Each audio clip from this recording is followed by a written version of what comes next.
ನಮ್ಮ ಹಳ್ಳಿಗಳ ಹಳ್ಳ ಕೊಳ್ಳಗಳು ಸಹ ಬಹಳ ಶ್ರೇಷ್ಠ. ಶ್ರೀಗಂಧ ಮಾತ್ರವಲ್ಲ, ನಮ್ಮೂರಿನ ಜಾಲಿ ಮರಗಳು ಶ್ರೇಷ್ಠ ಅಂತ ಹೇಳುವಂತ ಬಹಳ ದೇಸಿ ನೆಲೆಯದಲ್ಲಿ ಬುರ್ಗು ರಾಮಚಂದ್ರ ಸಂದರ್ಭದಲ್ಲಿ ಈ ದಸರಾ ಆಚರಣೆಯ ಸಂದರ್ಭದಲ್ಲಿ ಸಂವಾದಗೋಷ್ಠಿಯಲ್ಲಿ ಬಹಳ ಮುಖ್ಯವಾದಂಥ ಮಾತುಗಳನ್ನು ನೀವು ಮಾಡಬೇಕು ಸರ್. ನೀವಿಲ್ಲದೆ ಹೋದ್ರೆ ಈ ದಸರಾ ಆಚರಣೆ ಇನ್ಕಂಪ್ಲೀಟ್ ಆಗುತ್ತೆ. ಹಾಗಾಗಿ ಸಾಕ್ಷಿ ಪ್ರಜ್ಞೆ ಆಗಿರುವಂಥ ನೀವು ತುಮಕೂರಿನ ಈ ಆಚರಣೆಯಲ್ಲಿ ಕನ್ನಡದ ಬಹಳ ಮುಖ್ಯವಾದಂಥ ಮನುಷ್ಯರ ಜೊತೆ ಮಾತಾಡಬೇಕು ಅಂತ ಕೇಳಿದಾಗ ಆ ಪ್ರೀತಿಯಿಂದ ಒಪ್ಪಿಕೊಂಡು ನಮ್ಮ ಜೊತೆಲಿದ್ದಾರೆ. ಅವರಿಗೆ ನಾನು ನಿಮ್ಮೆಲ್ಲರ ಪರವಾಗಿ ದಸರಾ ಆಚರಣೆ ಸಮಿತಿ ಪರವಾಗಿ ಅತ್ಯಂತ ಪ್ರೀತಿಯಿಂದ ಸ್ವಾಗತವನ್ನು ಬಯಸ್ತಾ ಇದ್ದಾರೆ.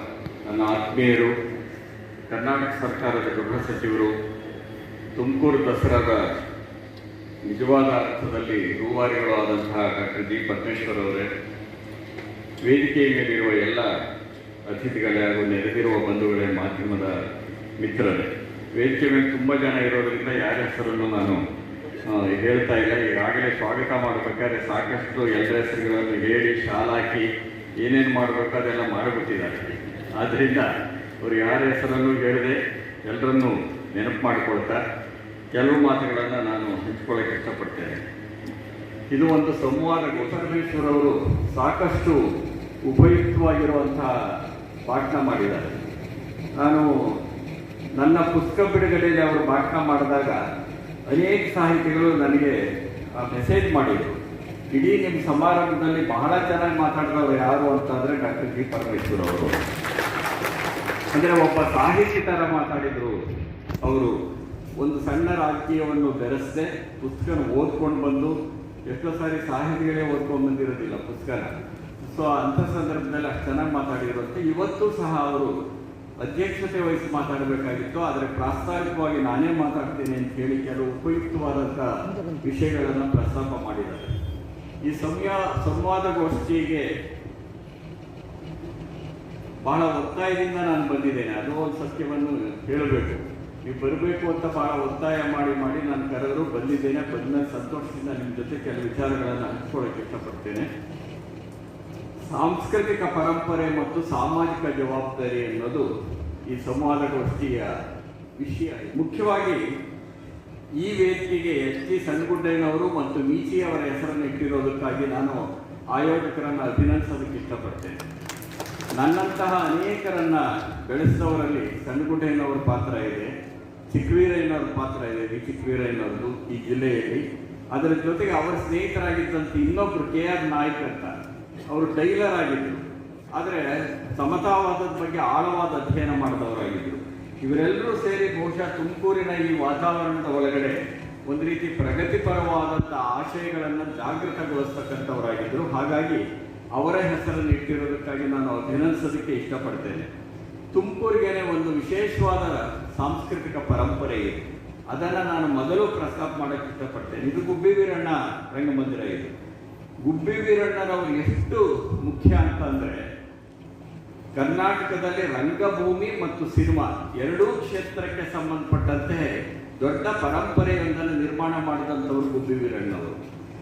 ಈ ಭಾಗದ ಒಳಗಡೆ ಉತ್ತರ ಕರ್ನಾಟಕದಲ್ಲಿ ಸಕ್ಕರೆ ಬಾಳಾಚಾರ್ಯರು ವೃತ್ತಿರಂಗಭೂಮಿಗೆ ಕೊಡುಗೆಯನ್ನು ಕೊಟ್ಟರೆ, ಈ ಭಾಗದ ಒಳಗಡೆ ಕರ್ನಾಟಕದ ಮೊಟ್ಟ ಮೊದಲ ವೃತ್ತಿರಂಗಭೂಮಿ ಕಂಪನಿಯನ್ನು ಸ್ಥಾಪನೆ ಮಾಡಿದಂಥವರು ಗುಬ್ಬಿ ವೀರಣ್ಣವರಾಗಿದ್ದರು. ಅಷ್ಟೇ ಅಲ್ಲ, ಮೂಕಿ ಚಿತ್ರಗಳನ್ನು ನಿರ್ಮಾಣ ಮಾಡಿದವರು ಗುಬ್ಬಿ ವೀರಣ್ಣವರಾಗಿದ್ದರು. ಇನ್ನೂ ವಾಕ್ಚಿತ್ರ ಕನ್ನಡದಲ್ಲಿ ಬಂದೇ ಇರಲಿಲ್ಲ. ಡಾಕ್ಟರ್ ರಾಜ್ಕುಮಾರ್ ಅಭಿನಯಿಸಿದಂತಹ ಬೇಡುಕಣ್ಣಪ್ಪ ಚಿತ್ರದ ನಿರ್ಮಾಪಕರನ್ನು ಒಬ್ಬರಾಗಿದ್ದರು. ಅವರ ಕರ್ನಾಟಕ ಫಿಲಮ್ಸ್ ಅನ್ನುವಂಥ ಲಾಂಛನದ ಆಶ್ರಯದಲ್ಲಿ ಆ ಸಿನಿಮಾ ತಯಾರಾಯಿತು. ಹೀಗಾಗಿ ಬಹಳ ದೊಡ್ಡ ಪರಂಪರೆಯೊಂದನ್ನು ತುಮಕೂರು ಪಡ್ಕೊಂಡಿದೆ. ರಂಗಭೂಮಿ ವಿಷಯ ಇರ್ಬೋದು, ಕಲೆಯ ಕ್ಷೇತ್ರಗಳಾಗಿರ್ಬೋದು, ಸಾಹಿತ್ಯ ಕ್ಷೇತ್ರ ಆಗಿರ್ಬೋದು, ಸಿನಿಮಾ ಆಗಿರ್ಬೋದು, ಜನಪದ ಪರಂಪರೆ ಆಗಿದ್ದಿರ್ಬೋದು, ಶೈಕ್ಷಣಿಕ ಪರಂಪರೆ ಆಗಿರ್ಬೋದು, ಇದರಲ್ಲೆಲ್ಲ ತುಮಕೂರಿಗೆ ಬಹಳ ಒಂದು ದೊಡ್ಡ ಪರಂಪರೆ ಇದೆ ಅಂತ ನಾನು ಅಂದ್ಕೊಂಡಿದ್ದೇನೆ. ಪರಮೇಶ್ವರ್ ಅವರು ಬೆಳ್ಳಾವಿ ನರಹರಿ ಶಾಸ್ತ್ರಿಗಳ ಹೆಸರನ್ನು ಪ್ರಸ್ತಾಪ ಮಾಡಿದರು. ಬೆಳ್ಳಾವಿ ನರಹರಿ ಶಾಸ್ತ್ರಿಗಳು ಕನ್ನಡದ ಮೊಟ್ಟ ಮೊದಲ ವಾಕ್ಚಿತ್ರ 1934ರಲ್ಲಿ ಸತಿ ಸುಲೋಚನ ಅಂತ ಬಂತು. ಆ ಸತಿ ಸುಲೋಚನಕ್ಕೆ ಚಿತ್ರಕಥೆ, ಸಂಭಾಷಣೆ, ಗೀತೆಗಳನ್ನು ರಚನೆ ಮಾಡಿದವರು. ಅಂದರೆ ತುಮಕೂರಿನ ಕೊಡುಗೆ ಎಷ್ಟು ದೊಡ್ಡದು ಅಂದರೆ, ಇಡೀ ಕರ್ನಾಟಕದ ರಂಗಭೂಮಿಗೆ ಮೊಟ್ಟ ಮೊದಲ ಕೊಡುಗೆಯನ್ನ ಕೊಟ್ಟಂತಹ ಮಹಾಚೇತನ ಗುಬ್ಬಿ ವೀರಣ್ಣವರಿದ್ದಾರೆ. ಹಾಗೇನೇ ಕರ್ನಾಟಕದ ಕನ್ನಡದ ಮೊದಲ ವಾಕ್ಚಿತ್ರಕ್ಕೆ ಸಾಹಿತ್ಯದ ಕೊಡುಗೆಯನ್ನು ಕೊಟ್ಟಂತಹ ಬೆಳ್ಳಾರೆ ನರಹರಿ ಶಾಸ್ತ್ರಿ ಅವರು ಸಹ ನಮ್ಮ ಜಿಲ್ಲೆಯವರು ಅನ್ನೋದು ಬಹಳ ಹೆಮ್ಮೆ ವಿಷಯ. ಇದು ಕರ್ನಾಟಕ ಕೊಟ್ಟದ್ದು ಬಹಳ ದೊಡ್ಡ ಕೊಡುಗೆ. ಚಿ ಸದಾಶಿವಯ್ಯನವರು, ಉದಯ ಶಂಕರ್ ಅವರ ತಂದೆ ನಮ್ಮ ಜಿಲ್ಲೆಯವರು. ಕೆ ಹಿರಣ್ಣಯ್ಯನವರು, ಮಾಸ್ಟರ್ ಹಿರಣ್ಣಯ್ಯನವರ ಹೆಸರನ್ನು ನೀವೆಲ್ಲ ಕೇಳಿರ್ತೀರಿ ನೀವು. ಅವರ ತಂದೆ ಕೆ ಹಿರಣ್ಣಯ್ಯನವರು ಹುಟ್ಟಿದ್ದು ತುಮಕೂರು ಜಿಲ್ಲೆಯಲ್ಲಿ. ನರಸಿಂಹರಾಜು ನಿಮಗೆಲ್ಲ ಗೊತ್ತಿದೆ. ಮಂಜುಳಾ ನಮ್ಮ ಜಿಲ್ಲೆಯವರು. ಹೀಗೆ ಅನೇಕರ ಹೆಸರನ್ನು, ಅಷ್ಟೇ ಅಲ್ಲ, ಗಂಗಾಧರರಾಗಿರುವಂಥ ಬಹಳ ದೊಡ್ಡ ರಂಗಭೂಮಿಯ ಕಲಾವಿದರಿದ್ದು ಅವರು ತುಮಕೂರು ಜಿಲ್ಲೆಯವರು. ಅಂದರೆ ತುಮಕೂರು ಜಿಲ್ಲೆಗಿರುವ ಈ ಸಾಂಸ್ಕೃತಿಕ ಪರಂಪರೆ ಇದೆಯಲ್ಲ ಬಹಳ ಅನನ್ಯವಾದದ್ದು. ಹಾಗೆ ಶೈಕ್ಷಣಿಕ ಪರಂಪರೆ, ತುಮಕೂರನ್ನ ಯಾವುದೇ ಭಾಗದಿಂದ ನೀವು ಪ್ರವೇಶ ಮಾಡಿ ಒಂದು ಶಿಕ್ಷಣ ಸಂಸ್ಥೆ ಸಿಗುತ್ತೆ. ಬೆಂಗಳೂರಿಂದ ಬಂದರೆ ಸಿದ್ಧಗಂಗಾ ಶಿಕ್ಷಣ ಸಂಸ್ಥೆಗಳು ಸಿಗುತ್ತವೆ. ಈ ಕಡೆ ಗುಬ್ಬಿಯಿಂದ ಬಂದರೆ ಸಿದ್ಧಾರ್ಥ ಶಿಕ್ಷಣ ಸಂಸ್ಥೆ ಸಿಗುತ್ತೆ. ಕುಣಗಲ್ ಕಡೆಯಿಂದ ಬಂದರೂ ಸಿದ್ಧಾರ್ಥ ಶಿಕ್ಷಣ ಸಂಸ್ಥೆ ಸಿಗುತ್ತೆ. ಶಿರಾ ಕಡೆಯಿಂದ ಬಂದರೆ ಶ್ರೀದೇವಿ ಸಿಗುತ್ತೆ, ಕಾಳಿದಾಸ ಶಿಕ್ಷಣ ಸಂಸ್ಥೆ ಸಿಗುತ್ತೆ. ಅಂದರೆ ತುಮಕೂರನ್ನ ಪ್ರವೇಶ ಮಾಡಬೇಕು ಅಂದರೆ ಒಂದು ಶಿಕ್ಷಣ ಸಂಸ್ಥೆಯ ಮುಖಾಂತರವಾಗಿ ಹಾದು ಬರಬೇಕಲ್ಲ, ಇದು ಬಹಳ ದೊಡ್ಡ ಸಂಕೇತ ಅಂತ ನಾನು ಅಂದ್ಕೊಂಡಿದ್ದೇನೆ. ಹೀಗಾಗಿ ತುಮಕೂರಿಗೆ ಒಂದು ಶೈಕ್ಷಣಿಕ ಪರಂಪರೆ ಇದೆ, ಸಿನಿಮಾ ಪರಂಪರೆ ಇದೆ, ರಂಗಭೂಮಿ ಪರಂಪರೆ ಇದೆ, ಕಲಾ ಪರಂಪರೆ ಇದೆ, ಅನೇಕ ಚಿತ್ರಕಲಾವಿದರುಗಳು ಬಂದಿರೋದುಂಟು, ಜನಪದ ಪರಂಪರೆ ಇದೆ. ಇಂಥ ಒಂದು ಪಾರಂಪರಿಕವಾಗಿ ಬಹಳ ಸಮೃದ್ಧವಾಗಿರುವ, ಅಷ್ಟೇ ಅಲ್ಲ ಬಹಳ ವಿಶೇಷವಾಗಿರ್ತಕ್ಕಂಥ ಈ ಜಿಲ್ಲೆಯ ಸಾಂಸ್ಕೃತಿಕ ಪರಂಪರೆಯೊಂದನ್ನ ಕಟ್ಟಿಕೊಡುವ ಮತ್ತು ಹೊಸ ಪೀಳಿಗೆಗೆ ಪರಿಚಯ ಮಾಡಿಕೊಡ್ತಕ್ಕಂತಹ ಮತ್ತೊಂದು ಕಾರ್ಯಕ್ರಮ ದೊಡ್ಡ ಪ್ರಮಾಣದಲ್ಲಿ ಪರಮೇಶ್ವರ್ ಅವರ ನೇತೃತ್ವದಲ್ಲಿ ನಡೀಬೇಕು ಅಂತ ನಾನು ಈ ಸಂದರ್ಭದಲ್ಲಿ ಒಂದು ಮನವಿಯನ್ನ ಮಾಡ್ಕೊಳ್ಳೋಕೆ ಇಷ್ಟಪಡ್ತೇನೆ. ಬೆಳ್ಳಾರಿ ನರಹರಿ ಶಾಸ್ತ್ರಿ ಅಂದ್ರೆ ಎಷ್ಟೇ ಜನಕ್ಕೆ ಗೊತ್ತಿರೋದಿಲ್ಲ. ಗುಬ್ಬಿ ವೀರಣ್ಣ ಅಂತ ಇಲ್ಲಿ ಏನಾದರೂ ಹೆಸರಿಡದೇ ಇದ್ದಿದ್ರೆ ಅವ್ರನ್ನೂ ಮರೆತು ಬಿಡೋರು ಎಷ್ಟೋ ಜನ. ಸಿ ಸದಾಶಿವಯ್ಯನವ್ರು ಗೊತ್ತಿಲ್ಲ. ನರಸಿಂಹರಾಜು ಸಿನಿಮಾದವರು ಆದ್ರಿಂದ ಒಂದಷ್ಟು ಜನ ಜ್ಞಾಪಿಸ್ಕೋತಾರೆ. ಆದರೆ ಒಟ್ಟು ನಮ್ಮ ಪರಂಪರೆ ಇದೆಯಲ್ಲ, ಕರ್ನಾಟಕಕ್ಕೆ ಪ್ರಥಮ ಕೊಡುಗೆಗಳನ್ನು ಕೊಟ್ಟಂತಹ ಜಿಲ್ಲೆ ತುಮಕೂರು ಜಿಲ್ಲೆ, ಅನೇಕ ಪ್ರಥಮಗಳನ್ನು ಕೊಟ್ಟದ್ದು. ಇದನ್ನ ಸಹ ನಾವು ಇಡೀ ನಾಡಿಗೆ ಹೇಳಬೇಕಾಗಿದೆ, ನಮ್ಮ ಹೊಸ ಜನಗಳಿಗೆ, ಹೊಸ ಪೀಳಿಗೆಗೆ ಹೇಳಬೇಕಾಗಿದೆ ಅಂತ ನಾನು ಅಂದ್ಕೊಂಡಿದ್ದೇನೆ. ಹಾಗಾಗಿ ನಮ್ಮ ಸಾಮಾಜಿಕ ಸಾಂಸ್ಕೃತಿಕ ಪರಂಪರೆ ಇದೆಯಲ್ಲ, ಈ ಸಂಸ್ಕೃತಿ ಅಂದ ಕೂಡಲೇ ಹಳೆಯದು ಎನ್ನುವ ನಂಬಿಕೆ ಇದೆ, ಪರಂಪರೆ ಎನ್ನುವ ಹಳೆಯದು ಅನ್ನೋ ನಂಬಿಕೆ ಇದೆ. ವಾಸ್ತವವಾಗಿ ಸಂಸ್ಕೃತಿ ಅನ್ನೋದು ಹಳೆಯದಲ್ಲ. ಸಂಸ್ಕೃತಿ ಅನ್ನೋದರಲ್ಲಿ ಶ್ರೇಷ್ಠ ಕನಿಷ್ಠ ಇಲ್ಲ, ಸಂಸ್ಕೃತಿ ಅನ್ನೋದರಲ್ಲಿ ಮೇಲು ಕೀಳು ಇಲ್ಲ, ಹಳೆಯದು ವಸ್ತು ಅನ್ನೋದಿಲ್ಲ. ಎಲ್ಲ ಕಾಲದಲ್ಲಿಯೂ ಸಂಸ್ಕೃತಿ ಅನ್ನತಕ್ಕಂಥದ್ದು ಅಸ್ತಿತ್ವದಲ್ಲಿದ್ದೇ ಇರುತ್ತೆ. ಹಿಂದಿನ ಕಾಲದಲ್ಲಿ ಒಂದು ರೀತಿಯ ಸಂಸ್ಕೃತಿಯ ವಿನ್ಯಾಸಗಳಿದ್ವು, ಇವತ್ತು ಇನ್ನೊಂದು ರೀತಿಯ ಸಂಸ್ಕೃತಿ ವಿನ್ಯಾಸಗಳಿರುತ್ತವೆ. ಅದು ಹಳ್ಳಿಯದು ಅನ್ನುವ ನಂಬಿಕೆ ಇದೆ ಅನೇಕರಿಗೆ. ಒಬ್ಬ ಸ್ಪೆಂಗ್ಲರ್ ಅನ್ನಂತ ಒಬ್ಬ ಚಿಂತಕ ಹೇಳ್ತಾನೆ, city destroys culture and develop civilisation ಅಂತಾನೆ. ಅಂದರೆ ನಗರಗಳು ಸಂಸ್ಕೃತಿಯನ್ನ ನಾಶ ಮಾಡುತ್ತವೆ, ನಾಗರಿಕತೆಯನ್ನು ಬೆಳೆಸುತ್ತವೆ ಅಂತ. ಇದು ತಪ್ಪು ಕಲ್ಪನೆ. ಇದು ಸ್ಪೆಂಗ್ಲರ್ ಹೇಳಿದಂಥದ್ದು. ಇದು ತಪ್ಪು ಕಲ್ಪನೆ ಅನ್ನುವಂಥ ಅನೇಕ ಸಿದ್ಧಾಂತಗಳು ಇಡೀ ಜಗತ್ತಿನಲ್ಲಿ ಬಂದಿವೆ. ಯಾಕೆ ಅಂತಂದ್ರೆ ನಗರ ಸಂಸ್ಕೃತಿ ಅನ್ನೋದು ಸಹ ಒಂದಿರುತ್ತೆ. ನಾಗರಿಕತೆ ಅನ್ನೋದಿದೆಯಲ್ಲ, ಅದು ಸಂಸ್ಕೃತಿಯ ಒಂದು ಆಧುನಿಕವಾದಂಥ ಹಂತವೇ ಹೊರತು ಅದು ಪ್ರತ್ಯೇಕವಾದಂಥ ಘಟಕ ಅಲ್ಲ. ಸಂಸ್ಕೃತಿ ಎಲ್ಲ ಕಾಲದಲ್ಲೂ ಇರ್ತಕ್ಕಂಥದ್ದು. ಆಮೇಲೆ ನಯ ನಾಜೂಕು ಇದ್ರೆ, ಆಂತರಿಕ ಸಂಪತ್ತು ಮಾತ್ರ ಇದೆ ಅದು ಸಂಸ್ಕೃತಿ ಅಂತ ಭಾವಿಸ್ಕೊಂಡಿದ್ದಾರೆ. ಅದು ಒಂದು ವಾದ ಇದೆ ನಮ್ಮಲ್ಲಿ. ಆದರೆ ಕೇವಲ ಅದಷ್ಟೇ ಸಂಸ್ಕೃತಿ ಅಲ್ಲ. ಸಂಸ್ಕೃತಿ ಅಂದ್ರೆ ಏನು? ನನಗೆ ಯಾವಾಗಲೂ ಬಹಳ ಇಷ್ಟವಾದಂತಹ ಸಂಸ್ಕೃತಿಯ ನಿರ್ವಚನಾತ್ಮಕ ವಿವರಣೆ ಅಂದರೆ ಹರ್ಸ್ಕೋವಿಕ್ಸ್ ಅಂತಕ್ಕಂಥ ಒಬ್ಬ ಮಾನವ ಶಾಸ್ತ್ರಜ್ಞರು ಹೇಳ್ತಾರೆ, ಸಂಸ್ಕೃತಿ ಅಂದರೆ ಜನರ ಜೀವನ ವಿಧಾನವೇ ಸಂಸ್ಕೃತಿ. ಅಂದರೆ ಜನರ ಜೀವನ ವಿಧಾನ. ನೀವು ಕರ್ನಾಟಕದಲ್ಲಿ ನೂರಾರು ಜೀವನ ವಿಧಾನಗಳಿವೆ, ನೂರಾರು ಆಹಾರ ಪದ್ಧತಿಗಳಿವೆ, ನೂರಾರು ರೀತಿಯ ಉಡುಪುಗಳಿವೆ, ನೂರಾರು ಆಚರಣೆಗಳಿವೆ. ಇವೆಲ್ಲವೂ ಸಂಸ್ಕೃತಿಯೇ. ಹಾಗಾಗಿ ಸಂಸ್ಕೃತಿ ಅನ್ನೋದು ನಮಗೆ ಏಕವಚನ ಅಲ್ಲ, ಅದು ಬಹುವಚನ. ಸಂಸ್ಕೃತಿ ಅನ್ನೋದು ಯಾವತ್ತೂ ಬಹುವಚನ. ಸಂಸ್ಕೃತಿಗಳು ಇಲ್ಲಿರೋದು. ಕನ್ನಡಗಳು ಅನ್ನೋ ಮಾತೆ ಬರುತ್ತೆ ನಮ್ಮಲ್ಲಿ. 9ನೇ ಶತಮಾನದಲ್ಲಿ ಅನೇಕ ಕನ್ನಡಗಳಿವೆ. ಇಲ್ಲಿ ಸಂಸ್ಕೃತಿಗಳು ಅನೇಕವಿವೆ. ಅಂದ್ರೆ ಅದರ ಅರ್ಥ ಏನು ಅಂತಂದ್ರೆ, ಸಂಸ್ಕೃತಿ ಅಂದ ಕೂಡಲೇ ನಾವು ಯೋಚನೆ ಮಾಡಬೇಕಾಗಿರೋದು ಬಹು ಸಂಸ್ಕೃತಿಗಳನ್ನು ಕುರಿತು ಯೋಚನೆ ಮಾಡಬೇಕು. ಕರ್ನಾಟಕ ಹೇಗೆ ಬಹು ಸಂಸ್ಕೃತಿಗಳ ನಾಡೋ ಹಾಗೆ ಭಾರತವು ಬಹು ಸಂಸ್ಕೃತಿಗಳ ನಾಡು. ಇದು ಬಹುತ್ವದ ಭಾರತ ಅನ್ನೋದನ್ನು ಮರಿಬಾರದು. ಅನೇಕ ರೀತಿಯ ಜೀವನ ವಿಧಾನಗಳಿವೆ ಇಲ್ಲಿ. ಹಾಗೆ ಪರಂಪರೆ ಮತ್ತು ಸಂಪ್ರದಾಯ ಒಂದೇ ಅನ್ನೋ ರೀತಿಯಲ್ಲಿ ಅನೇಕರು ಭಾವಿಸೋದುಂಟು. ಆದರೆ ಪರಂಪರೆ ಬೇರೆ, ಸಂಪ್ರದಾಯ ಬೇರೆ. ಸಂಪ್ರದಾಯ ಇದೆಯಲ್ಲ, ಅದು ಹಿಂದಿನಿಂದ ನಡ್ಕೊಂಡು ಬಂದಿರುತ್ತೆ. ಆದರೆ ಯಾವುದೋ ಒಂದು ಘಟ್ಟದಲ್ಲಿ ಅದು ಸ್ಥಗಿತವಾಗುತ್ತೆ, ಜಡವಾಗುತ್ತೆ, ಬೆಳೆಯೋದಿಲ್ಲ. ಆದರೆ ಪರಂಪರೆ ಹಂಗಲ್ಲ. ಆ ಸಂಪ್ರದಾಯದಲ್ಲಿಯೇ ಹೊಸದನ್ನ ಅಳವಡಿಸ್ಕೊಳ್ತಾ ಇವತ್ತಿಗೂ ಪ್ರಸ್ತುತವಾಗೋ ರೀತಿಯಲ್ಲಿ ಯಾವುದು ಬೆಳೆಯುತ್ತೋ ಅದು ಪರಂಪರೆ. ಹಾಗಾಗಿ ಪರಂಪರೆ ಎಲ್ಲ ಕಾಲದಲ್ಲೂ ಇರುತ್ತೆ. ಆದರೆ ಸಂಪ್ರದಾಯಗಳು ಯಾವುದೋ ಒಂದು ಘಟ್ಟದಲ್ಲಿ ಸ್ಥಗಿತವಾಗಿರುತ್ತವೆ. ಅದನ್ನು ನಾವು ಮತ್ತೆ ಪುನರಾವರ್ತನೆ ಮಾಡ್ತೇವೆ, ರಿಪೀಟ್ ಮಾಡ್ತಿರ್ತೇವೆ. ಬೆಳವಣಿಗೆ ಇರೋದಿಲ್ಲ. ಹಿಂದಿನಿಂದ ಬಂದದ್ದು ಯಾವುದರಲ್ಲಿ ಬೆಳವಣಿಗೆ ಇರೋದಿಲ್ಲ ಅವೆಲ್ಲ ಸಂಪ್ರದಾಯ ಅನ್ನಿಸ್ಕೊಳುತ್ತವೆ. ಯಾವುದರಲ್ಲಿ ಬೆಳವಣಿಗೆ ಇದೆ ಅದು ಪರಂಪರೆ ಅಂತ ಒಪ್ಕೋಬೇಕಾ? ಇದನ್ನು ಯೋಚನೆ ಮಾಡಿ. ನೀವು ಬೆತ್ತಲೆ ಸೇವೆನ ಒಪ್ಕೊಳ್ಬೇಕಾ? ದೇವದಾಸಿ ಪದ್ಧತಿ ಒಪ್ಕೋಬೇಕಾ? ಇವು ಎಲ್ಲ ನಮ್ಮ ಸಂಪ್ರದಾಯದಲ್ಲೇ ಬಂದವು. ಆದರೆ ಪರಂಪರೆ ಇದೆಯಲ್ಲ, ಸಂಪ್ರದಾಯದ ಕೆಡಕುಗಳನ್ನು ನಿರಾಕರಿಸ್ತಾ ಸಮಕಾಲೀನ ಸಂದರ್ಭದಲ್ಲೂ ಪ್ರಸ್ತುತವಾಗ್ತಕ್ಕಂಥದ್ದೇ ನಿಜವಾದ ಅರ್ಥದಲ್ಲಿ ಪರಂಪರೆ. ಹಾಗಾಗಿ ನಾವು ಸಾಂಸ್ಕೃತಿಕ ಪರಂಪರೆಯನ್ನು ಕುರಿತು ಯೋಚನೆ ಮಾಡುವಂಥ ಸಂದರ್ಭದಲ್ಲಿ ಯಾವುದು ಚಲನಶೀಲವಾಗಿರುತ್ತೆ, ಯಾವುದು ಸಮಾಜಕ್ಕೆ ಜನಗಳಿಗೆ ಕೆಡುಕನ್ನು ಉಂಟು ಮಾಡೋದಿಲ್ಲ, ಯಾವುದು ಸ್ಥಗಿತವಾಗಿರೋದಿಲ್ಲ, ಜಡವಾಗಿರೋದಿಲ್ಲ, ಅದು ನಿಜವಾದ ಅರ್ಥದಲ್ಲಿ ಪರಂಪರೆ. ಅಂಥದ್ದೊಂದು ಸಾಂಸ್ಕೃತಿಕ ಪರಂಪರೆ ಇದೆಯಲ್ಲ, ಅದನ್ನು ನಾವು ಅರ್ಥ ಮಾಡ್ಕೊಳ್ಬೇಕಾಗಿದೆ. ಮತ್ತು ಯಾವುದೇ ಪರಂಪರೆ ಇದೆಯಲ್ಲ ಅದು ಜನಕೇಂದ್ರಿತವಾಗಿರಬೇಕು ಯಾವತ್ತೂ. ರೋಮಿಲಾ ಥಾಪರ್ ಅನ್ನುವಂಥ ಒಬ್ಬ ಬಹಳ ದೊಡ್ಡ ಇತಿಹಾಸ ತಜ್ಞನೆ ಒಂದು ಮಾತು ಹೇಳ್ತಾರೆ, ನಾವು ನಿಜ ರಾಜರ ಇತಿಹಾಸ ನಮಗೆ ಬೇಕು, ನಿಜ ರಾಜವಂಶಗಳ ಬಗ್ಗೆ ನಾವು ಹೇಳಬೇಕಾಗಿರುತ್ತೆ ನಿಜ, ಯಾಕೆಂದ್ರೆ ರಾಜರಿದ್ರೂ ಇಲ್ಲಿ ಅದರಿಂದ ಹೇಳಬೇಕು. ಆದರೆ ಅದನ್ನು ವಿಶ್ಲೇಷಣೆ ಮಾಡಬೇಕಾದ್ರೆ ನಮ್ಮ ಸಂಸ್ಕೃತಿಯ ಗುಣಲಕ್ಷಣಗಳ ಮುಖಾಂತರ ಜನಕೇಂದ್ರಿತವಾಗಿ ವಿಶ್ಲೇಷಣೆ ಮಾಡಬೇಕು ಅಂತ ರೋಮಿಲಾ ಥಾಪರ್ ಜಗತ್ತಿನ ಒಬ್ಬ ದೊಡ್ಡ ಇತಿಹಾಸ ತಜ್ಞನೆ ಅವ್ರು ಹೇಳ್ತಾರೆ. ಅಂದರೆ ನೀವು ಜನಕೇಂದ್ರಿತವಾಗಿ ನೋಡಿದಾಗ ಅದೊಂದು ದೊಡ್ಡ ಪರಂಪರೆ ಆಗುತ್ತೆ. ಹಾಗಾಗಿ ಸಂಸ್ಕೃತಿಯನ್ನು ಕುರಿತು ಯೋಚನೆ ಮಾಡುವಾಗ, ಸಾಂಸ್ಕೃತಿಕ ಪರಂಪರೆಯನ್ನು ಕುರಿತು ಯೋಚನೆ ಮಾಡುವಾಗ ನಾವು ಯೋಚನೆ ಮಾಡಬೇಕಾಗಿರೋದು ಜನ ಸಂಸ್ಕೃತಿ ಪರಂಪರೆಯನ್ನು. ಜನಗಳಿಲ್ಲದೆ ಇದ್ರೆ ರಾಜ್ಯ ಇರೋದಿಲ್ಲ, ರಾಜ್ಯ ಇಲ್ಲದೆ ಇದ್ರೆ ರಾಜಪ್ರಭುತ್ವವೂ ಇರೋಲ್ಲ, ಪ್ರಜಾಪ್ರಭುತ್ವವೂ ಇರೋದಿಲ್ಲ. ಅದರಿಂದ ಎಲ್ಲದರ ಮೂಲ ಯಾವುದು ಅಂದರೆ ಜನವೇನೇ. ಹಾಗಾಗಿ ಜನರ ಜೀವನ ವಿಧಾನದ ಬಹುತ್ವವನ್ನು ಗೌರವಿಸ್ತಾ ಜನಕೇಂದ್ರಿತವಾಗಿರ್ತಕ್ಕಂಥ ಸಾಂಸ್ಕೃತಿಕ ಪರಂಪರೆಯೊಂದನ್ನು ಉಳಿಸಿಕೊಳ್ಬೇಕಾದಂಥ ಅನಿವಾರ್ಯ ನಮ್ಮಲ್ಲಿದೆ ಅಂತ ಅಂದ್ಕೊಂಡಿದ್ದೇನೆ. ಹಾಗಾಗಿ ಹಳೆಯದನ್ನೆಲ್ಲ ನಿರಾಕರಿಸಬೇಕಾದ್ರೆ ಬಹಳ ಸೊಗಸಾದ ರೀತಿಯಲ್ಲಿ ಡಿ ಕೊಸಾಂಬಿ ಅವರ ಹೆಸರನ್ನು ಇಲ್ಲಿರುವಂಥ ಅನೇಕ ಅಧ್ಯಾಪಕರು ಕೇಳಿರ್ತೀರಿ. ಚರಿತ್ರೆ ಕಟ್ಟೋದು ಹೇಗೆ ಅನ್ನೋದಕ್ಕೆ ಡಿ ಕೊಸಾಂಬಿ ಅವರೊಂದು ವಿವರಣೆಯನ್ನು ಕೊಡ್ತಾರೆ. ಈಗ ಭೂತಕಾಲ ಇದೆ, ವರ್ತಮಾನ ಕಾಲ ಇದೆ. ಭೂತಕಾಲವನ್ನು ಅತಿಯಾಗಿ ಹೊಚ್ಕೊಳ್ಳೋದಾಗಲಿ, ಭೂತಕಾಲವನ್ನು ನಿರಾಕರಿಸೋದಾಗಲಿ ಎರಡೂ ತಕ್ಕದಲ್ಲ ಇತಿಹಾಸಕಾರನಿಗೆ.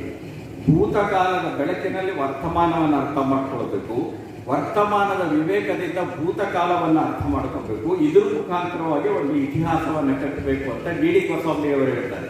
ಇದು ಸಂಸ್ಕೃತಿಗೂ ಸಂಬಂಧಪಟ್ಟದ್ದು, ಪರಂಪರೆಗೂ ಸಂಬಂಧಪಟ್ಟದ್ದು. ಭೂತಕಾಲದ ಎಲ್ಲವನ್ನೂ ನೀವು ನಿರಾಕರಿಸಬೇಕಾಗಿಲ್ಲ, ಆದರೆ ಗತವೈಭವ ಅಷ್ಟೇ ಶ್ರೇಷ್ಠ, ಇನ್ಯಾವುದೂ ಇಲ್ಲಪ್ಪ ಅಂತ ನಾವು ಭಾವಿಸ್ಬೇಕಾಗಿಲ್ಲ. ಭೂತಕಾಲದ ಅನುಭವದಿಂದ ವರ್ತಮಾನವನ್ನು ಅರ್ಥ ಮಾಡ್ಕೊಳ್ತಾ, ವರ್ತಮಾನದ ವಿವೇಕದಿಂದ ಭೂತಕಾಲವನ್ನು ವಿಶ್ಲೇಷಣೆ ಮಾಡ್ತಾ ಇವತ್ತಿಗೆ ಪ್ರಸ್ತುತವಾದಂಥ ಆದ್ಯತೆಗಳು ಯಾವುವು, ಯಾವ ಇವತ್ತಿನ ಆದ್ಯತೆಯ ಆಶಯಗಳು ಅನ್ನುವ ಒಂದು ವಿವೇಕ ಇದೆಯಲ್ಲ, ಅದು ಬಹಳ ಮುಖ್ಯವಾದ್ದು ಅಂತ ಇತಿಹಾಸ ತಜ್ಞರಿಗೆ ಏನು ಕೊಸಾಂಬಿ ಅವರು ಹೇಳ್ತಾರೆ, ಅದು ಸಾಂಸ್ಕೃತಿಕ ವಿವೇಚನೆ ಮಾಡ್ತಕ್ಕಂಥವ್ರಿಗೂ ಅನ್ವಯಿಸುತ್ತೆ ಅಂತ ನಾನು ಭಾವಿಸ್ಕೊಂಡಿದ್ದೇನೆ. ಈ ಅರ್ಥದ ಒಳಗಡೆ ನಮಗೆ ಒಂದು ಚರಿತ್ರೆಯ ಪರಂಪರೆ ಇದೆ, ನಮ್ಮಲ್ಲಿ ಸಾಹಿತ್ಯದ ಪರಂಪರೆ ಇದೆ, ಕಲಾ ಪರಂಪರೆ ಇದೆ, ಧಾರ್ಮಿಕ ಪರಂಪರೆ ಇದೆ ನಮ್ಮಲ್ಲಿ. ಅಷ್ಟೇ ಅಲ್ಲ, ಜನಗಳು ಕಟ್ಟಿದ ಒಂದು ಸಾಂಸ್ಕೃತಿಕ ಪರಂಪರೆ ಇದೆ. ನೀವು ನೋಡಿ, ರಾಮಾಯಣ ಬರೆದದ್ದು ವಾಲ್ಮೀಕಿ, ಮಹಾಭಾರತ ಬರೆದದ್ದು ವ್ಯಾಸ. ಆದರೆ ಜನ ಎಷ್ಟೊಂದು ರಾಮಾಯಣ ಬರೆದಿದ್ದಾರೆ ಅನ್ನೋದನ್ನು ಯೋಚನೆ ಮಾಡಿ. ನಾಮಚಿಲ್ಮೆ ಯಾರಿಂದ ಗೊತ್ತು? ವಾಲ್ಮೀಕಿ ರಾಮಾಯಣದಲ್ಲಿ ನಾಮಚಿಲ್ಮೆ ಪ್ರಸ್ತಾಪ ಬರೋದಿಲ್ಲ, ಆದರೆ ಜನ ಕಟ್ಟಿದ್ರು ಅದನ್ನು. ಹಾಗೆಯೇ ದೇವರಾಯ ದುರ್ಗದಲ್ಲಿ ಸೀತಮ್ಮನ ದೊಣೆ ಅಂತಿದೆ, ಅದು ವಾಲ್ಮೀಕಿ ರಾಮಾಯಣದಲ್ಲಿ ಬರೋದಿಲ್ಲ. ಚಿಕ್ಕಬಾಣವಾರಕ್ಕೆ ಹೋಗಿ ಅಲ್ಲೊಂದು ಕತೆ ಬರುತ್ತೆ. ಅಂದರೆ ಶ್ರೀರಾಮಾದಿಗಳು ಎಲ್ಲೆಲ್ಲಿ ಓಡಾಡಿದ್ರು ಅಲ್ಲೆಲ್ಲ ಜನಗಳು ಒಂದೊಂದು ಕತೆ ಕಟ್ಟಿರೋದು ನೀವು ಗಮನಿಸ್ಬೇಕು. ಜನಗಳೇ ಕಟ್ಟಿದಂತಹ ಒಂದು ಪರಂಪರೆ ಇದೆ ನಮ್ಮಲ್ಲಿ. ನಾಮ ಹಾಕ್ಕೊಳ್ಳೋಕ್ಕೆ ನೀರಿರಲಿಲ್ಲ, ಆದ್ದರಿಂದ ಒಂದು ಬಾಣ ಬಿಟ್ಟ ರಾಮ, ಅಲ್ಲೊಂದು ಒಳಕಲ್ ಥರ ಆಯಿತು, ಅದರಲ್ಲಿ ನೀರು ಬರ್ತಿದೆ. ಅದು ಅದರ ವೈಜ್ಞಾನಿಕವಾಗಿರ್ತಕ್ಕಂಥ ವಿವರಣೆಗಳು ಏನಾದರೂ ಇರಲಿ, ಆದರೆ ರಾಮಾಯಣದ ಒಳಗಡೆ ಇಲ್ಲದೇ ಇರತಕ್ಕಂತಹ ಮೂಲ ರಾಮಾಯಣದಲ್ಲಿ ಇಲ್ಲದೇ ಇರುವಂಥದ್ದನ್ನು ನಮ್ಮ ಜನ ಕಟ್ಟಿದ್ರಲ್ಲ, ಅದರಿಂದ ಜನ ಸಂಸ್ಕೃತಿ ಮುಖ್ಯ ಅಂತ ಹೇಳೋದು ನಾನು. ಇದರ ಅರ್ಥ ವಾಲ್ಮೀಕಿ ಮುಖ್ಯ ಅಲ್ಲ ಅಂತ ಅಲ್ಲ. ವಾಲ್ಮೀಕಿ ರಾಮಾಯಣ ಮೂಲ, ವ್ಯಾಸ ಭಾರತ ಮೂಲವಾದದ್ದೇ. ಆದರೆ ಜನ ಒಂದು ಕಟ್ತಾ ಹೋಗ್ತಾರೆ. ನಿಮಗೆ ಸುಮ್ಮನೆ ಒಂದು ಉದಾಹರಣೆಗೆ ಒಂದು ಸಣ್ಣ ಕಥೆಯನ್ನು ಒಂದು 2 ನಿಮಿಷದಲ್ಲಿ ಹೇಳಕ್ಕೆ ಇಷ್ಟಪಡ್ತೇನೆ.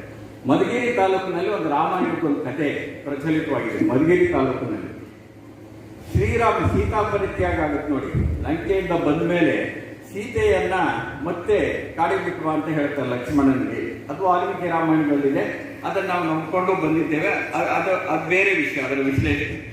ಆದರೆ ಮಧುಗಿರಿ ತಾಲೂಕಿನಲ್ಲಿ ಜನ ಕಟ್ಟಿದಂಥದ್ದು ಒಂದಿದೆಯಲ್ಲ, ಸೀತೆಯನ್ನು ಯಾಕೆ ಕಾಡಿಗೆ ಕಳಿಸ್ತಾ ಶ್ರೀರಾಮ ಅಂತ ಅಂದರೆ, ಸೀತೆ ಲಂಕೆಯಿಂದ ಬಂದ ಮೇಲೆ ಶ್ರೀರಾಮ ಸೀತೆಯನ್ನು ತುಂಬಾ ಹಚ್ಕೊಳ್ತಾನೆ. ಅನೇಕ ವರ್ಷಗಳು ಇರ್ಲಿಲ್ವಲ್ಲ ಸೀತೆ ಜೊತೆ. ಯಾವಾಗ ತುಂಬಾ ಹಚ್ಕೊಂಡ್ಬಿಡ್ತಾನೆ, ಈ ಸೀತೆಯ ಅತ್ತೆಯಂದಿರು ಇದ್ರಲ್ಲ, ಕೌಸಲ್ಯ, ಸುಮಿತ್ರೆ, ಕೈಕೆ, ಇವರಿಗೆಲ್ಲ ಒಂದು ಅಸೂಯೆ ಬರಕ್ಕೆ ಶುರುವಾಗಿರುತ್ತೆ ಸೀತೆ ಮೇಲೆ. ಅಸೂಯೆ ಬರಕ್ಕೆ ಇದು ನೋಡಿ, ನಮ್ಮ ಕುಟುಂಬದಲ್ಲಿ ನಡೆಯೋದಿದು. ಒಬ್ಬ ಮಗ ಏನಾದ್ರೂ ಸೊಸೆನ ತುಂಬಾ ಹಚ್ಕೊಂಡ್ರೆ ತಾಯಿಗೆ ಒಳಗಡೆನೆ ನನ್ ಬಿಟ್ಟೋಗ್ಬಿಡ್ತಾನಪ್ಪ ಈ ಮಗ ಅನ್ನೋ ಥರದ ಒಂದು ರೀತಿಯ ಅಸಹನೆ ಹುಟ್ಟೋದುಂಟು ಅನೇಕರಿಗೆ. ತಂದೆಗೂ ಹುಟ್ಟಬಹುದು, ತಾಯಿಗೂ ಹುಟ್ಟಬಹುದು. ನಮ್ಮ ಕುಟುಂಬದಲ್ಲಿ ನಡೆಯುವಂಥ ವಿದ್ಯಮಾನಗಳು ಇವೆಲ್ಲರೂ. ಆಗ ಅವ್ರೇನು ಮಾಡ್ತಾರೆ, ಕೌಸಲ್ಯ ಅವರೆಲ್ಲನೂ ಸೀತೆಯನ್ನು ಕೇಳ್ತಾರೆ, ಅಲ್ಲ ಅಲ್ಲಿ ಲಂಕೆಯಲ್ಲಿ ಇದ್ನಲ್ಲ ರಾವಣ ಹೆಂಗಿದ್ನಮ್ಮ ಅಂತ.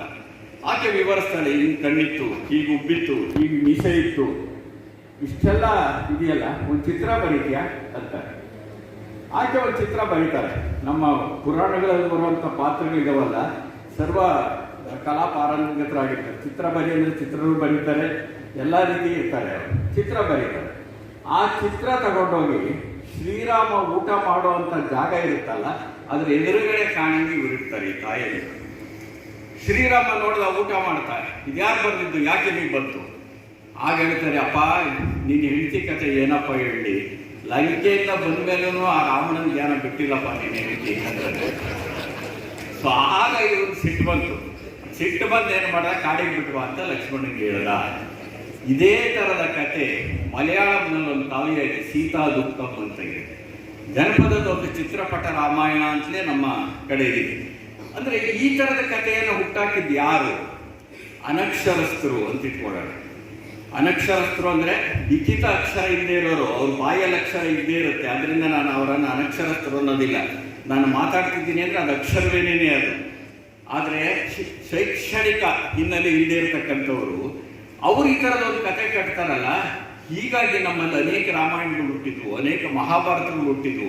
ಇದೊಂದು ಸಾಂಸ್ಕೃತಿಕ ಪರಂಪರೆ ಇದೆ. ನಮ್ಮ ಕುಟುಂಬದಲ್ಲಿ ಏನು ನಡೆಯುತ್ತೋ ಅದೇ ಥರದ ಸೀತಾ ಪರಿತ್ಯಾಗದ ಕಥೆಯನ್ನು ಮಧುಗಿರಿಯಲ್ಲಿರ್ತಕ್ಕಂಥ ಯಾರೋ ಒಬ್ಬರು ಹಿಂದೆ ಕಟ್ಟಿದ್ರು ಅಂತ ಅಂದರೆ ಅದು ನಮ್ಮ ಸಾಂಸ್ಕೃತಿಕ ಪರಂಪರೆಗೆ ಸೇರಿದ್ದು ಅನ್ನೋದನ್ನು ಮರಿಬಾರದು. ಅಂದರೆ ಲಿಖಿತ ಪರಂಪರೆ ಮತ್ತು ಮೌಖಿಕ ಪರಂಪರೆ ಇವೆರಡನ್ನೂ ನಾವು ಗಮನದಲ್ಲಿ ಇಟ್ಕೊಂಡೇನೆ ನಮ್ಮ ಸಾಂಸ್ಕೃತಿಕ ಪರಂಪರೆಯನ್ನು ಅಳಿಬೇಕಾಗಿರುತ್ತೆ. ಕೇವಲ ವಿದ್ಯಾವಂತರದ್ದು ಮಾತ್ರ ಸಂಸ್ಕೃತಿ ಅಂತಾಗಲಿ, ಕೇವಲ ವಿದ್ಯಾವಂತರು ಕಟ್ಟಿಕೊಟ್ಟಿದ್ದು ಮಾತ್ರವೇ ನಮ್ಮ ಪರಂಪರೆಗೆ ಸೇರಿದ್ದು ಅಂತಾಗಲಿ ಯಾವತ್ತೂ ಅಂದ್ಕೊಳ್ಬಾರ್ದು. ನಾವು ಪ್ರಜಾಸತ್ತಾತ್ಮಕವಾದಂಥ ಸಮಾಜದ ಒಳಗಡೆ ಇದ್ದೇವೆ. ಹಾಗಾಗಿ ಸಂಸ್ಕೃತಿಯನ್ನಾಗಲಿ ಪರಂಪರೆಯನ್ನಾಗಲಿ ಪ್ರಜಾಸತ್ತಾತ್ಮಕವಾದಂಥ ನೆಲೆಯಲ್ಲೇ ನೋಡಬೇಕಾಗಿದೆ. ಇವತ್ತಿನ ಸಾಂಸ್ಕೃತಿಕ ಪರಂಪರೆಯ ಆದ್ಯತೆ ಏನು? ನಮಗೆ ಶಾಂತಿಯ ಪರಂಪರೆ ಬೇಕಾಗಿದೆ, ಅಹಿಂಸಾ ಪರಂಪರೆ ಬೇಕಾಗಿದೆ, ಸೌಹಾರ್ದದ ಪರಂಪರೆ ಬೇಕಾಗಿದೆ, ಸಮತೆ ಮಮತೆಗಳ ಪರಂಪರೆ ಬೇಕಾಗಿದೆ. ಬುದ್ಧ ಕಟ್ಟಿಕೊಟ್ಟಿದ್ದೇನು? ಸಮತೆ ಮತ್ತು ಮಮತೆಗಳ ಪರಂಪರೆಯನ್ನು ಕೊಟ್ಟಿದ್ದು. ಗಾಂಧಿ ಕಟ್ಟಿಕೊಟ್ಟಿದ್ದೇನು? ಅಂಬೇಡ್ಕರ್ ಕಟ್ಟಿಕೊಟ್ಟಂಥದ್ದೇನು? ಹಾಗೆ ಯೋಚನೆ ಮಾಡಿ. ಕುದ್ಮಲ್ ರಂಗರಾವ್ ಅಂತವ್ರು ಕಟ್ಟಿಕೊಟ್ಟಿದ್ದೇನು? ಕುದ್ಮಲ್ ರಂಗರಾವ್ ಅಂತವರು ಅಂಬೇಡ್ಕರ್ಗೆ 2 ವರ್ಷ ಆಗಿತ್ತು ಇನ್ನು ಹುಟ್ಟಿ, ಆಗ ದಲಿತರಿಗೆ ಶಾಲೆ ತೆರೀತಾರೆ ಕುದ್ಮಲ್ ರಂಗರಾವ್ ಅವರು. ಹಾಗೆ ನೀವು ನೋಡ್ಕೊಂಬನ್ನಿ, ವಿವೇಕಾನಂದ ವಿಶೇಷವಾಗಿ ಇವತ್ತು ಧಾರ್ಮಿಕ ಕ್ಷೇತ್ರದ ಒಳಗಡೆ ಅತ್ಯಗತ್ಯವಾಗಿ ಜ್ಞಾಪಿಸಿಕೊಳ್ಳಲೇಬೇಕಾಗಿರ್ತಕ್ಕಂತಹ ಒಬ್ಬ ವ್ಯಕ್ತಿ ವಿವೇಕಾನಂದ. ಅವರು ಅವತ್ತಿನ ದಿನಗಳಲ್ಲಿ ಬರೀತಾರೆ, ಹಿಂದೂ ವೇದಾಂತ ಮತ್ತು ಇಸ್ಲಾಂನ ಹೃದಯ ಮಿಲನಗೊಳ್ಳಬೇಕು ಅಂತಾರೆ ಆ ಕಾಲದ ಒಳಗಡೆ. ಆಗ ಹೇಳಿದ ಮಾತು ಇವತ್ತು ಎಷ್ಟು ಪ್ರಸ್ತುತ ಅಂತ ನೋಡಿ. ಈ ದೇಶದ ಜಾತಿ ವ್ಯವಸ್ಥೆಯನ್ನು ವಿರೋಧ ಮಾಡ್ತಾರೆ ವಿವೇಕಾನಂದರು. ಗಾಂಧಿ ಕಟ್ಟಿಕೊಟ್ಟಂಥದ್ದೇನು? ಅಂಬೇಡ್ಕರ್ ಕಟ್ಟಿಕೊಟ್ಟಿದ್ದೇನು? ಇವೆಲ್ಲ ನಮ್ಮ ಪರಂಪರೆಯ ಭಾಗಗಳೇನೆ. ಅಂದರೆ ಕೆಲವು ಸಾಂಸ್ಕೃತಿಕ ಪರಂಪರೆ ಆಗಿರುತ್ತವೆ, ಕೆಲವು ಚರಿತ್ರೆಯ ಪರಂಪರೆಗೆ ಸೇರಿರುತ್ತವೆ, ಹೀಗೆ. ಆದರೆ ಇವೆಲ್ಲವೂ ಸಾಂಸ್ಕೃತಿಕ ಪರಂಪರೆಯನ್ನು ನಾವು ಯಾವುದನ್ನು ಸ್ವೀಕರಿಸಬೇಕು, ಇವತ್ತು ನಾವು ಯಾರನ್ನು ಸ್ವೀಕರಿಸಬೇಕು, ಈ ಪ್ರಶ್ನೆ ಇದೆಯಲ್ಲ, ಇದನ್ನು ನಾವು ಅಗತ್ಯವಾಗಿ ಅರ್ಥ ಮಾಡ್ಕೊಳ್ಬೇಕಾಗಿದೆ. ಇಲ್ಲದ್ರೆ ಬಹುತ್ವ ಭಾರತ ಇದೆಯಲ್ಲ, ಅದು ನಾಶ ಆಗೋಗುತ್ತೆ. ನಮ್ದು ಎಂಥ ಪರಂಪರೆ ಇವತ್ತು ಬೇಕಾಗಿರೋದು ಸೌಹಾರ್ದತೆ ಮತ್ತು ಸಮಾನತೆ, ಎರಡೂ ಒಟ್ಟೊಟ್ಟಿಗೆ ಬೇಕು. ಸೌಹಾರ್ದತೆ ಮತ್ತು ಸಮಾನತೆ ಭಾರತದ ಎರಡು ಕಣ್ಣುಗಳು ಅಂತ ನಾನು ಅಂದ್ಕೊಂಡಿದ್ದೇನೆ. ಆ ಎರಡು ಇವತ್ತು ಬೇಕಾಗಿರೋ ಸಂದರ್ಭದಲ್ಲಿ 9ನೇ ಶತಮಾನದಲ್ಲಿನೇ ಕನ್ನಡದ ಒಬ್ಬ ಲೇಖಕ ಕಸವರವೆಂಬುದು ನೆರೆ ಸೇರಿಸಲಾರ್ಪಡೆ ಪರವಿಚಾರಮಂ ಪರಧರ್ಮಮಂ ಅಂತಾನೆ. ಪರಧರ್ಮ ಮತ್ತು ಪರವಿಚಾರವನ್ನು ಸೇರಿಸಿದರೆ ಅದೇ ಚಿನ್ನ, ಅದೇ ಬಂಗಾರ ಅಂತ 850ರಲ್ಲಿ ಹೇಳಿದ ದೊಡ್ಡ ಸಾಂಸ್ಕೃತಿಕ ಪರಂಪರೆ ಕನ್ನಡ ನಾಡಿಗೆ ಸೇರಿದೆ. ಅದು 21ನೇ ಶತಮಾನಕ್ಕೂ ಪ್ರಸ್ತುತ. ಮನುಷ್ಯ ಜಾತಿ ಒಂದೇ ವಲಂ ತಾನೊಂದೇ ವಲಂ ಅಂತ ಪಂಪ ಹೇಳಿದ 10ನೇ ಶತಮಾನದಲ್ಲಿ. ಇವತ್ತು ಅದು ಬೇಕಾಗಿದೆ. ದೇಹವೇ ದೇಗುಲ ಅಂತ ಬಸವಣ್ಣವರು ಹೇಳಿದರು. ಸ್ಥಾವರಗಳನ್ನು ನಿರಾಕರಿಸಿ ಈ ದೇಹ ಇದೆಯಲ್ಲ, ದೇಹವನ್ನು ಸಾಮಾನ್ಯವಾಗಿ ಏನಂತೀವಿ ನಾವು, ಕಾಮನೆಗಳ ಆವಾಸ ಸ್ಥಾನ ಅಂತೀವಿ. ದೇಹ ಅಂತಂದ್ರೆ ಪ್ರಲೋಭನೆಗೊಳಗಾಗೋದು ಅಂತೀವಿ. ಆದರೆ ದೇಹ, ಯಾವ ದೇಹವನ್ನು ಕಾಮನೆಗಳ ಆವಾಸ ಸ್ಥಾನ ಅಂತೀವೋ, ಪ್ರಲೋಭನೆಗಳ ಕೇಂದ್ರ ಅಂತೀವೋ, ಅಂಥ ದೇಗುಲಕ್ಕೆ ಇಡೀ ದೇವಸ್ಥಾನವನ್ನು ಸ್ಥಳಾಂತರ ಮಾಡಿದ್ದು ಬಸವಣ್ಣವರು. ಅದು ಇವತ್ತು ಬೇಕಾಗಿದೆ ನಾವು. ಯಾಕೆಂದರೆ ಧರ್ಮದ ಹೆಸರಿನಲ್ಲಿ, ದೇವರ ಹೆಸರಿನಲ್ಲಿ, ಮಸೀದಿ ಹೆಸರಿನಲ್ಲಿ, ದೇಗುಲದ ಹೆಸರಿನಲ್ಲಿ, ನಾವು ಚರ್ಚ್ಗಳ ಹೆಸರಿನಲ್ಲಿ ಕಿತ್ತಾಡ್ತಿರೋ ಈ ಸಂದರ್ಭದ ಒಳಗಡೆ ನಿಜವಾದ ಒಂದು ಮಾನವೀಯ ಸಾಂಸ್ಕೃತಿಕ ಪರಂಪರೆಯನ್ನು ನಾವು ಜನಕ್ಕೆ ಕೊಡಬೇಕು ಅಂತಾದರೆ ಇವರೆಲ್ಲರನ್ನು ಬಳಸ್ಕೊಳ್ಬೇಕಾಗಿದೆ. ಬುದ್ಧ ಗುರುವಿನಿಂದ ಹಿಡಿದು ಇವತ್ತಿನವರೆಗೂ ನಾವೆಲ್ಲರನ್ನು ಬಳಸ್ಕೊಳ್ಬೇಕಾಗಿದೆ. ಅಂಥದ್ದೊಂದು ನಮಗೆ ಬೇಕು. ನಮಗೆ ಎಂಥ ಪರಂಪರೆ ಇದೆ ಅಂತ ಅಂದರೆ ನೋಡಿ, ನಮ್ಮ ಸೂಫಿ ಸಂತರು ಮತ್ತು ತತ್ವಪರಕಾರರನ್ನು ನೀವು ಗಮನಿಸಿ. ಬಂದೇ ನವಾಜ್ ಅವರಿಗೆ ಶಿಷ್ಯರಾಗಿದ್ದು ಸಿದ್ದಪ್ಪ ಅಂತ. ಬಂದೇ ನವಾಜ್ ಯಾರು, ಸಿದ್ದಪ್ಪ ಯಾರು, ಮೂಲತಃ ಯೋಚನೆ ಮಾಡಿ. ಮಡಿವಾಳಪ್ಪನವರಿಗೆ ಶಿಷ್ಯ ಆಗಿದ್ದು ಜಲಾಲ್ ಸಾಬ್ ಅಂತ. ನಾಸಿರುದ್ದೀನ್ಗೆ ಶಿಷ್ಯ ಆಗಿದ್ದು ಹೆಗ್ರಾಸ ಸ್ವಾಮಿ ಅಂತ. ಅಂದರೆ ಅವರು ಹಿಂದೂ ಅಂದ್ಕೊಳ್ಳಿಲ್ಲ, ಮುಸ್ಲಿಂ ಅಂದ್ಕೊಳ್ಳಿಲ್ಲ, ಹಿಂದೂ ಮುಸ್ಲಿಂ ಯಾವುದನ್ನು ಯೋಚನೆ ಮಾಡಲಿಲ್ಲ ಅವರು. ಆ ಥರದ ಒಂದು ಸೂಫಿ ಮತ್ತು ತತ್ವಪದಕಾರ ಪರಂಪರೆ ನಮ್ಮ ನಾಡಿನೊಳಗಡೆ ಇದೆ. ಅದನ್ನು ನಾವು ಜ್ಞಾಪಿಸ್ಕೊಳ್ಬೇಕು. ಒಬ್ಬ ಜಲಾಲುದ್ದೀನ್ ರೂಮಿ ಅಂತ ಸೂಫಿ ಒಂದು ಕಡೆ ಹೇಳ್ತಾ ಹೋಗ್ತಾರೆ ಅವರು, ನಾನು ದೇವರನ್ನು ನೋಡಿಕೊಂಡು ಮೆಕ್ಕಾಗೆ ಹೋದೆ, ಅಲ್ಲಿ ದೇವರು ಕಾಣಿಸ್ಲಿಲ್ಲ. ಕಾಶಿಗೆ ಹೋದೆ, ಅಲ್ಲೂ ದೇವರು ಕಾಣಿಸ್ಲಿಲ್ಲ. ಹಾಗೆ ಇನ್ನೊಂದು ಕಡೆ ಚರ್ಚ್ಗಳಿಗೆ ಹೋದೆ, ಅಲ್ಲಿ ದೇವರು ಕಾಣಿಸ್ತಿಲ್ಲ. ಆಮೇಲೆ ನಾನು ನನ್ನ ಹೃದಯ ಇದೆಯಲ್ಲ, ನನ್ನ ಎದೆ ತೆಗೆದು ನೋಡಿಕೊಂಡೆ, ಅಲ್ಲೇ ದೇವರು ಇದ್ದ ಅಂತ. ಅಂದರೆ ಈ ಥರ ಚಿಂತನೆಗಳು ನಮ್ಮಲ್ಲಿವೆ. ಇವತ್ತು ಯಾವತ್ತು ದೇವರು ಧರ್ಮವನ್ನು ಕೊಡ್ತೇನೆ ಮಾತಾಡದೆ ನಿರಾಕರಿಸ್ತಾ ಇದ್ದಂಥವರು ಸಹ ನೀವು ದೇವರನ್ನು ಬೇಕಾದ್ರೆ ಇಟ್ಕೊಂಡ್ರಪ್ಪ, ಅದರ ದುರುಪಯೋಗ ಮಾಡ್ಕೋಬೇಡಿ ಅಂತ ಹೇಳೋ ಸ್ಥಿತಿಗೆ ಬಂದಿದ್ದೇವೆ ನಾವು. ಅಂದರೆ ಈ ಒಂದು ಪರಂಪರೆ ಇದೆ ನೋಡಿ, ನಮ್ಮ ಜಗತ್ತಿನಲ್ಲಿ ಒಂದು ಪರಂಪರೆ ಇದೆ, ಭಾರತದಲ್ಲಿ ಒಂದು ಪರಂಪರೆ ಇದೆ, ಕರ್ನಾಟಕದಲ್ಲಿ ಒಂದು ದೊಡ್ಡ ಪರಂಪರೆ ಇದೆ. ಸೂಫಿ ಸಂತರು, ತತ್ವಪದಕಾರರು, ಬುದ್ಧ ಗುರು, ಬಸವಣ್ಣ, ಗಾಂಧಿ, ಅಂಬೇಡ್ಕರ್, ವಿವೇಕಾನಂದ ಇಂಥವ್ರು ಕೊಟ್ಟ ಪರಂಪರೆ ಇದೆಯಲ್ಲ, ಅದು ಸಾಂಸ್ಕೃತಿಕವಾಗಿ ಸಹ ಬಹಳ ಮುಖ್ಯವಾದದ್ದು ಅಂತ ನಾನು ಭಾವಿಸ್ಕೊಂಡಿದ್ದೇನೆ. ಹಾಗಾಗಿ ಇವತ್ತು ನಮ್ಮ ಜವಾಬ್ದಾರಿ ಏನು, ನಮ್ಮ ಸಾಮಾಜಿಕ ಜವಾಬ್ದಾರಿ ಏನು ಅಂತಂದರೆ, ಇವತ್ತಿನ ಆದ್ಯತೆ ಸೌಹಾರ್ದತೆ ಮತ್ತು ಸಮಾನತೆ.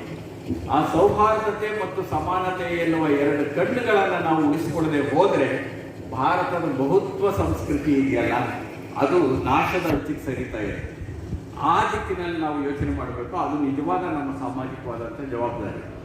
ನಿಜವಾಗಿ ನಮ್ಮ ಜವಾಬ್ದಾರಿ ಅನೇಕ ಸಂದರ್ಭಗಳಲ್ಲಿ ನಾನು ಹೇಳ್ತಿರ್ತೇನೆ, ನಮ್ಮ ಜವಾಬ್ದಾರಿಯನ್ನು ಕೊಟ್ಟು ಮಾತಾಡ್ತೇವೆ. ನಾವೆಲ್ಲ ಈಗ ಶಾಲೆ ಹಾಕ್ತಾರೆ, ನಮಗೆ ಪೇಟನೂ ಹಾಕ್ತಾರೆ ಒಂದೊಂದು ಸರಿ, ಟೋಪಿ ಅಲ್ಲ ಪೇಟನೂ ಹಾಕ್ತಾರೆ ಒಂದೊಂದು ಸರಿ. ಸೊ ಇದೆಲ್ಲ ಗೌರವ ಕೊಡ್ತಾರೆ. ಆ ಸಂದರ್ಭದಲ್ಲೆಲ್ಲ ನನಗೆ ನೆನಪಿಗೆ ಬರೋದು ಏನು ಅಂತಂದರೆ, ಪ್ಲೆಕನೋವನ್ನಂತ ರಷ್ಯಾದ ಒಬ್ಬ ಚಿಂತಕ ಒಂದು ಮಾತು ಹೇಳ್ತಾನೆ, ಜನಗಳಿಂದ ನಾವು ಮನ್ನಣೆಯನ್ನ ಗೌರವವನ್ನು ನಿರಾಕರಿಸ್ತೇವೆ, ಆದರೆ ಜನ ನಮ್ಮಿಂದ ಜವಾಬ್ದಾರಿಯನ್ನು ನಿರೀಕ್ಷಿಸ್ತಾರೆ. ಜನ ಒಂದು ಜವಾಬ್ದಾರಿಯನ್ನು ನಿರೀಕ್ಷಿಸ್ತಾರೆ. ಒಬ್ಬ ಸಾಹಿತಿಯಿಂದ, ಒಬ್ಬ ಚರಿತ್ರಕಾರನಿಂದ, ಒಬ್ಬ ರಾಜಕಾರಣಿಯಿಂದ, ಒಬ್ಬ ಚಿಂತಕರಿಂದ ಒಂದು ಜವಾಬ್ದಾರಿ ನಿರೀಕ್ಷಿಸ್ತಾರೆ. ಅದು ನಾವು ಜನಗಳಿಗೆ ಜವಾಬ್ದಾರರಾಗಬೇಕು. ನಾವು ಜನಗಳಿಗೆ ಜವಾಬ್ದಾರರಾಗಬೇಕು ಅಂತಂದರೆ ಜನ ಸಂಸ್ಕೃತಿ ಇದೆಯಲ್ಲ, ಜನ ಸಂಸ್ಕೃತಿಗಳಿದೆಯಲ್ಲ, ಅದರ ಪರವಾಗಿರಬೇಕು. ಆ ಪರಂಪರೆ ಇದೆಯಲ್ಲ, ಜನ ಸಂಪ್ರದಾಯಗಳಲ್ಲ ನಾನು ಹೇಳ್ತೇವೆ. ಯಾವುದು ಚಲನಶೀಲವಾದಂಥ ಒಂದು ಪರಂಪರೆ ಇದೆಯಲ್ಲ, ಆ ಪರಂಪರೆಯ ಪ್ರಜ್ಞೆಯನ್ನು ಇಟ್ಕೊಂಡೇನೆ ಸಮಕಾಲೀನ ಪ್ರಜ್ಞೆಯನ್ನು ಬೆಳೆಸಬೇಕು. ಜನಗಳ ನಡುವೆ ಒಂದು ಸೌಹಾರ್ದದ ಮತ್ತು ಸಮಾನತೆಯ ವಿವೇಕವನ್ನು ಬಿತ್ತಬೇಕು. ಅಂಥ ಜನಗಳಿಗಾಗಿ ನಾವೆಲ್ಲ ಕಟಿಬದ್ಧರಾಗಿರೋಣ, ಬದ್ಧತೆಯಿಂದ ಬದುಕೋಣ ಅಂತ ಆಶಿಸಿ ನನ್ನ ಮಾತುಗಳನ್ನು ಮುಗಿಸ್ತೇನೆ.